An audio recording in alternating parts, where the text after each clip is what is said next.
ನಮಸ್ಕಾರ. ನಾವು ಪುರಾಣಗಳ ಪಾತ್ರಗಳನ್ನು ನೋಡ್ತಾ ಇದ್ದೇವೆ. ಹಿಂದಿನ ಸಂಚಿಕೆಯಲ್ಲಿ ನಾವು ಕಂಸನ ಮಂತ್ರಿಯಾಗಿದ್ದಂತಹ ಅಕ್ರೂರನ ಬಗ್ಗೆ ಒಂದಷ್ಟು ವಿಚಾರಗಳನ್ನು ತಿಳಿದುಕೊಂಡೆವು. ಇವತ್ತು ಮುಂದುವರೆದು ಅಕ್ರೂರ ಇನ್ನು ಯಾವ ರೀತಿಯಾದಂತಹ ಕಾರ್ಯಗಳನ್ನು ತಾನು ಮಾಡ್ತಾನೆ ಅಂತ ಹೇಳುವಂಥದ್ದನ್ನು ಇನ್ನು ನೋಡುವ. ವೇದವ್ಯಾಸರು ಭಾಗವತ ಪುರಾಣದಲ್ಲಿರ್ಬೋದು, ಮಹಾಭಾರತದಲ್ಲಿ ಅಕ್ರೂರನ ಬಗ್ಗೆ ಬಹಳಷ್ಟು ಉಲ್ಲೇಖಗಳನ್ನು ಹೇಳಿರುವಂಥದ್ದನ್ನು ನಾವು ಗಮನಿಸ್ಬೋದು. ಅಕ್ರೂರ ತಾನು ಮಥುರೆಯಿಂದ ಕಳುಹಿಸಲ್ಪಟ್ಟವನಾಗಿದ್ದಾನೆ. ಕಂಸ ಹೇಳಿ ಕಳುಹಿಸಿದ್ದಾನೆ, ಕೃಷ್ಣ ಬಲರಾಮರನ್ನು ಹೋಗಿ ಕರೆದುಕೊಂಡು ಬರಬೇಕು ಬಿಲ್ಲ ಹಬ್ಬಕ್ಕೆ ಅಂತ. ಉದ್ದೇಶ ಆ ಮಕ್ಕಳಿಬ್ಬರನ್ನು ಕೂಡ ವಧಿಸಬೇಕು ಅಂತ ಹೇಳುವಂಥದ್ದು. ದೇವಕಿಯ ಅಷ್ಟಮಗರ್ಭದಿಂದ ತನಗೆ ಮೃತ್ಯು ಅಂತ ಹೇಳುವಂಥ ಅಶರೀರವಾಣಿಯನ್ನು ಕೇಳಿ ಆ ಮಕ್ಕಳು ಯಾರು ಅಂತ ಹೇಳುವಂಥದ್ದನ್ನೂ ಕೂಡ ಇಷ್ಟೊತ್ತಿಗಾಗಲೇ ತಿಳ್ಕೊಂಡಿರುವಂತಹ ಕಂಸ ಅಕ್ರೂರನನ್ನು ಕಳಿಸಿದ್ದಾನೆ. ಅಕ್ರೂರ ಬಂದು ಇವರಿಬ್ಬರನ್ನೂ ಕೂಡ ಕರ್ಕೊಂಡು ಹಿಂದೆ ತಿರುಗಿ ಮಥುರೆಗೆ ಹೋಗಬೇಕಾದ್ರೆ ತಾನು ಸಂಧ್ಯಾವಂದನೆಗೆ ಅಂತ ಹೋದಂತಹ ಸಮಯದಲ್ಲಿ ಆ ನೀರಿನೊಳಗೆ ಭಗವಂತ ತನ್ನ ಭಕ್ತನಾದಂತಹ ಅಕ್ರೂರನಿಗೆ ತನ್ನ ದರ್ಶನವನ್ನು ಮಾಡಿಸಿದ್ದಾನೆ. ಮೂಲತಃ ಕೃಷ್ಣ ಹಾಗೂ ಬಲರಾಮರು ಯಾರು ಅಂತ ಹೇಳುವಂಥದ್ದನ್ನು ಅಕ್ರೂರ ತನ್ನ ಆಹ್ನಿಕಕ್ಕೆ ಅಂತ ಹೋದಂತಹ ಸಂದರ್ಭದಲ್ಲಿ ತಾನು ನೋಡಿದ್ದಾನೆ. ಈಗ ಈ ದಿವ್ಯ ದರ್ಶನವನ್ನು ಪಡೆದುಕೊಂಡು ಧನ್ಯನಾದಂಥ ಅಕ್ರೂರ ತಾನು ಮರಳಿ ಅವರಿಬ್ಬರನ್ನೂ ಕರ್ಕೊಂಡು ಮಥುರೆಗೆ ಬಂದಿದ್ದಾನೆ. ಆನಂತರ ಕೃಷ್ಣನಿಂದ ಕಂಸನ ವಧೆಯಾಗಿದೆ, ದೇವಕಿ ವಸುದೇವರನ್ನು ಬಿಡಿಸಿಯೂ ಆಗಿದೆ. ಆನಂತರ ಶ್ರೀಕೃಷ್ಣ ಬಲರಾಮರು ಒಂದು ಯೌವನಕ್ಕೆ ಬರುವಂತಹ ಸಂದರ್ಭ. ಇಲ್ಲಿ ಮತ್ತೆ ನಮಗೆ ಅಕ್ರೂರನ ಕೆಲವೊಂದು ಯಾವ ರೀತಿಯಾದಂತಹ ಕೃಷ್ಣನ ಜೊತೆಗೆ ಒಡನಾಟವಿತ್ತು ಅಂತ ಹೇಳುವಂಥದ್ದನ್ನೆಲ್ಲ ಇಲ್ಲಿ ನಾವು ಸ್ವಲ್ಪ ತಿಳ್ಕೊಳ್ಬೋದು. ಈ ಸಂದರ್ಭದಲ್ಲಿ ಸಾತ್ವತ ಪರಂಪರೆಯಲ್ಲಿ ಬಂದಂಥವನು ಅಕ್ರೂರ, ಶತಧನ್ವ ಹಾಗೂ ಕೃತವರ್ಮ, ಇವರು ಮೂವರು ಸಾತ್ವತ ಪರಂಪರೆಯಲ್ಲಿ ಸ್ವಲ್ಪ ಪ್ರಬಲರಾಗಿದ್ದಂತಹ ಜನರು. ಅದೇ ರೀತಿಯಾಗಿ ಸತ್ರಾಜಿತ ಅಂತ ಹೇಳುವಂಥವನು ಕೂಡ ಒಬ್ಬ ರಾಜ ಇರ್ತಾನೆ. ಈ ವೃಷ್ಣಿ ವಂಶದಲ್ಲಿ ಸಾತ್ವತ ಪರಂಪರೆಯಲ್ಲೇ ಬಂದಂಥವನು. ಸತ್ರಾಜಿತ ಸೂರ್ಯನನ್ನು ಕುರಿತು ಘೋರವಾಗಿ ತಪಸ್ಸನ್ನು ಮಾಡಿ ಶಮಂತಕ ಮಣಿಯನ್ನು ತಾನು ಪಡ್ಕೊಂಡಿರ್ತಾನೆ. ಆ ಶಮಂತಕ ಮಣಿ ಎಲ್ಲಿ ಇರುತ್ತದೋ ಅಲ್ಲಿ ಸೂರ್ಯನ ಬೆಳಕಿಗೆ ಕಾಂತಿಗೆ ಕೊರತೆ ಇರುವುದಿಲ್ಲ, ಅಲ್ಲಿ ಕತ್ತಲೆ ಇರುವುದಿಲ್ಲ. ಅದೇ ರೀತಿಯಾಗಿ 10 ತೊಲೆಗೂ ಕಡಿಮೆಯಾಗದಂತೆ ಬಂಗಾರವನ್ನು ಆ ಸತ್ರಾಜಿತ ಪಡ್ಕೊಂಡಿರುವಂತಹ ಶಮಂತಕ ಮಣಿ ಪ್ರತಿದಿನ ತಾನು ಕೊಡ್ತಾ ಇತ್ತಂತೆ. ಈ ಶಮಂತಕ ಮಣಿಯನ್ನು ನನಗೆ ಕೊಡು ಅಂತ ಕೃಷ್ಣ ಸತ್ರಾಜಿತನ ಹತ್ರ ಕೇಳಿದ್ದ. ಆದರೆ ಸತ್ರಾಜಿತ ಅದನ್ನು ಕೊಡಲಿಕ್ಕೆ ಒಪ್ಪುವುದಿಲ್ಲ. ಹೀಗಿರಬೇಕಾದ್ರೆ ಒಂದು ದಿನ ಸತ್ರಾಜಿತನ ತಮ್ಮನಾದಂತಹ ಪ್ರಸೇನಜಿತ ಆ ಶಮಂತಕ ಮಣಿಯನ್ನು ತೆಗೆದುಕೊಂಡು ತಾನು ಬೇಟೆಗೆ ಅಂತ ಕಾಡಿಗೆ ಹೋಗ್ತಾನೆ. ಹಾಗೆ ಹೋಗಿದ್ದಾಗ ಪ್ರಸೇನಜಿತು ಆ ಮಣಿಯನ್ನು ತಾನು ಕಳ್ಕೊಳ್ತಾನೆ ಹಾಗೂ ಪ್ರಸೇನಜಿತು ಅಲ್ಲಿ ಸಾವನ್ನಪ್ಪುತ್ತಾನೆ ಕಾಡಲ್ಲಿ. ಈಗ ಕೃಷ್ಣ ಆ ಶಮಂತಕ ಮಣಿಯನ್ನು ಕದ್ದಿದ್ದಾನೆ ಅಂತ ಹೇಳುವಂತಹ ದೂರು ಕೃಷ್ಣನ ಮೇಲೆ ಬರ್ತದೆ. ಸತ್ರಾಜಿತನೇ ಹೇಳುತ್ತಾನೆ, ಕೃಷ್ಣ ನನಗೆ ಕೇಳಿದ್ದ, ನಾನು ಕೊಡಲಿಲ್ಲ ಅಂತ ಹೇಳುವಂತಹ ಕಾರಣಕ್ಕಾಗಿ ತಮ್ಮನನ್ನು ಕೊಂದು ಶಮಂತಕ ಮಣಿಯನ್ನು ಅಪಹರಿಸಿದ್ದಾನೆ ಅಂತ. ಈಗ ಈ ತನ್ನ ಮೇಲೆ ಬಂದಂಥ ಅಪವಾದವನ್ನು ನಿವಾರಣೆ ಮಾಡಿಕೊಳ್ಬೇಕು ಅಂತ ಹೇಳಿ ಶ್ರೀಕೃಷ್ಣ ಪರಮಾತ್ಮ ಕಾಡಿಗೆ ಹೋಗ್ತಾನೆ. ಜಾಂಬವಂತನ ಬಳಿಯಲ್ಲಿದ್ದಂಥ ಆ ಶಮಂತಕ ಮಣಿಯನ್ನು ತಾನು ಮರಳಿ ತೆಗೆದುಕೊಂಡು ಬರ್ತಾನೆ. ಇವಾಗ ಸತ್ರಾಜಿತ ಬಹಳ ದುಃಖಿಸ್ತಾನಂತೆ. ಅಯ್ಯೋ, ನಾನು ನಮ್ಮ ಬಾಳಿಗೆ ಅರ್ಥವನ್ನೇ ಕೊಟ್ಟಂಥವನು ಶ್ರೀಕೃಷ್ಣ ಪರಮಾತ್ಮ. ಜರಾಸಂಧನ ಆ ಒಂದು ನಿರಂತರವಾದ ಆಕ್ರಮಣ ಯಾವಾಗ ಮಥುರೆಗೆ ಆಗ್ತಿತ್ತೋ ಆಗ ಈ ಯಾದವ ಪರಂಪರೆ ಅಂತ ಹೇಳುವಂಥದ್ದೇ ನಷ್ಟವಾಗಿ ಹೋಗ್ತಿತ್ತು. ಆವಾಗ ನಮ್ಮನ್ನೆಲ್ಲ ಉದ್ಧರಿಸಿದ್ದಾನೆ, ಅವನ ಮೇಲೆ ನಾನು ಅನುಮಾನ ಪಟ್ಟೆನಲ್ಲ ಅಂತ ತುಂಬ ನೊಂದುಕೊಳ್ತಾನಂತೆ ಸತ್ರಾಜಿತ.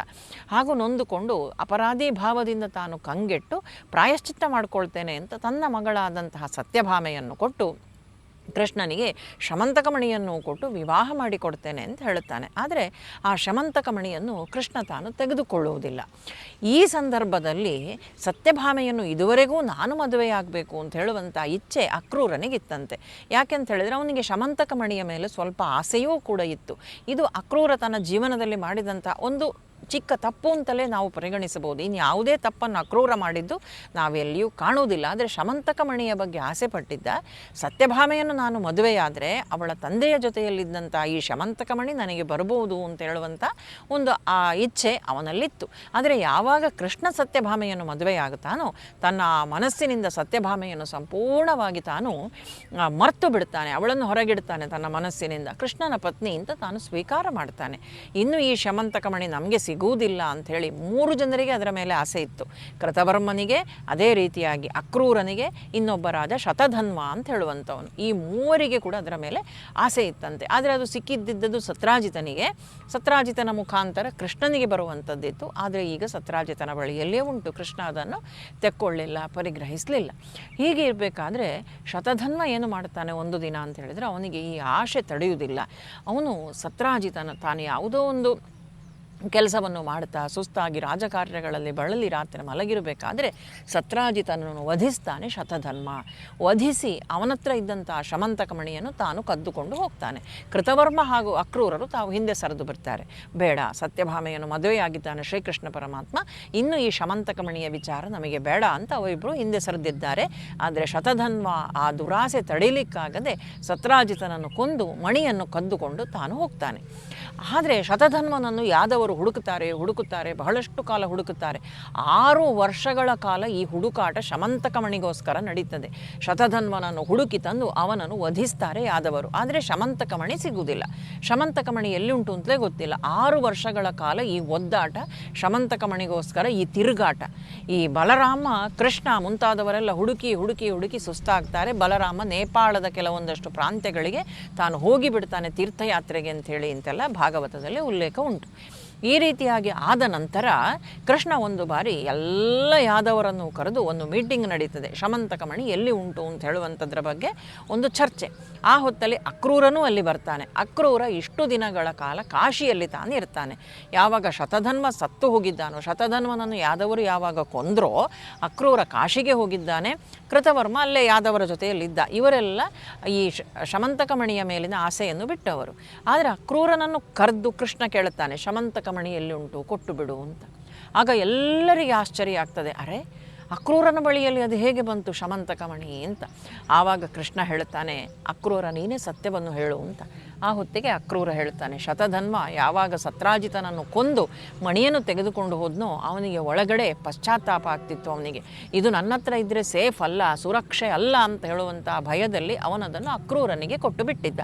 ಅಕ್ರೂರ ಆ ಶಮಂತಕಮಣಿಯನ್ನು ತೆಗೆದುಕೊಂಡು ಕಾಶಿಗೆ ಹೋಗಿದ್ದ. ಆದರೆ ಕಾಶಿಗೆ ಹೋದಂಥ ಅಕ್ರೂರ ಯಾವತ್ತೂ ಶಮಂತಕಮಣಿಯನ್ನು ತನ್ನಗೋಸ್ಕರ, ತನ್ನ ಸ್ವಾರ್ಥಕ್ಕೋಸ್ಕರ ಉಪಯೋಗಿಸಲಿಲ್ಲ.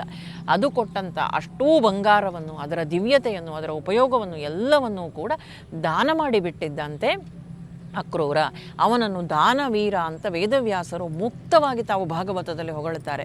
ಅಕ್ರೂರನಷ್ಟು ದಾನಶೂರ ಇನ್ನೊಬ್ಬ ಇಲ್ಲ ಅಂತ. ಆ ಶಮಂತಕಮಣಿ ಏನೆಲ್ಲ ಕೊಟ್ಟಿತ್ತೋ ಯಾವುದನ್ನೂ ಸ್ವಾರ್ಥಕ್ಕಾಗಿ ಉಪಯೋಗಿಸಿಕೊಳ್ಳದೆ, ಅಷ್ಟು ಬಂಗಾರ ಕೊಡ್ತಿತ್ತಲ್ಲ, ಅದು ಯಾವುದರಿಂದಲೂ ತಾನೊಂದು ಆಭರಣವನ್ನೂ ಮಾಡಿಕೊಳ್ಳದೆ ಎಲ್ಲವನ್ನೂ ಯಾರೆಲ್ಲ ಬಡಬಗ್ಗರಿದ್ರೋ, ಯಾರೆಲ್ಲ ಅಗತ್ಯ ಇದ್ದಂಥ ವ್ಯಕ್ತಿಗಳಿದ್ರೋ ಅವರಿಗೆಲ್ಲರಿಗೂ ಕೂಡ ಕೊಟ್ಟು ಬಿಡ್ತಿದ್ದಂತೆ ಅಕ್ರೂರ. ಹಾಗಾಗಿ ಕೃಷ್ಣ ಹೇಳುತ್ತಾನೆ, ಈ ಮಣಿ ಅಕ್ರೂರನ ಬಳಿಯಲ್ಲಿ ಈ ರೀತಿಯಾಗಿತ್ತು.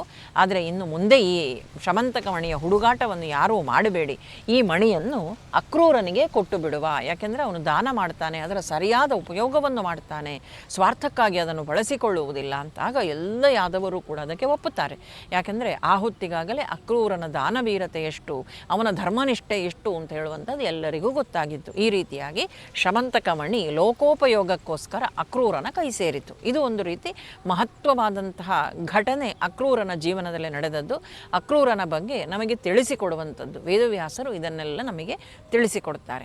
ಹೀಗೆ ಅಕ್ರೂರ ಇನ್ನೂ ನಮಗೆ ಕಂಡು ಬರುವಂಥದ್ದು ಮಹಾಭಾರತದಲ್ಲಿ ಅರ್ಜುನ ಹಾಗೂ ಸುಭದ್ರೆಯ ವಿವಾಹವಾದಾಗ ಆ ರೈವರ್ತಕ ಪರ್ವತದಲ್ಲಿ ಅಲ್ಲಿ ಅಕ್ರೂರನೂ ಕೂಡ ಇರ್ತಾನೆ ಯಾದವರ ಜೊತೆಯಲ್ಲಿ ಅಂತ ಹೇಳುವಂಥದ್ದು.